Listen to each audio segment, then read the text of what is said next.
DAP கொடுத்து கரெக்டாக 2 வாரம் ஆச்சு. இப்போ எல்லா செடிகளுமே நல்லா துளிர் விட்டு வளர்ந்துட்டாங்க. கூடவே வந்து நிறைய முட்டைகளும் வச்சுருக்காங்க. பன்னீர் ரோஸோட நாளெல்லாம் ஒரு நாள் தான் தாங்குவோம், அதுக்கு மேலே தாங்காது. நம்ம என்றைக்காவது ஒரு நாள் மாடிக்கு போகாமல் விட்டாலும் இந்த மாதிரி தான். எல்லாரும் ரொம்ப சென்சிட்டிவ், ஃபுல்லாக உதிர்ந்துருவாங்க. மழை வரும் அப்படின்ற ஒரு நம்பிக்கையில் தான் நான் டிஏபி கொடுத்தேன். நம்ம நினச்சது என்றைக்கு நடந்திருக்கு அப்படின்ட்டு மழை வர்றதே இல்லை. சரின்னு சொல்லிட்டு நான் ரெகுலராக தண்ணி விட ஆரம்பிச்சிட்டேன்.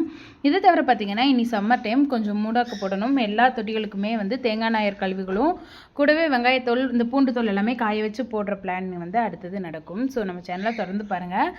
தொடர்ந்து கார்டனிங் சம்மந்தப்பட்ட வீடியோஸ்க்கு வந்து இனி நிறைய வரும். ஏன்னா வந்து செடிகள் எல்லாருமே புதுசாக துளிர்த்து வந்துட்டாங்க இல்லைங்களா. அது தவிர பார்த்திங்கன்னா இவங்க பெட்டூனியா இந்த கலருக்காகவே வந்து ரோட்டில் கிடந்த செடியை ஒன்று பிடிங்கி கொண்டு வந்து நட்டு வச்சேன். நர்சரியில் போய் எந்த அளவுக்கு நான் செடி வாங்குறேனோ அதே அளவுக்கு ரோட் சைடில் எங்கேயாவது முளைச்சிருந்தாலும் பாரபட்சமே பார்க்காம போய் பிடிங்கிட்டு வந்து நட்டு வச்சுருவேன். இந்த பழக்கம் என்றைக்கு மாறும்னே தெரில.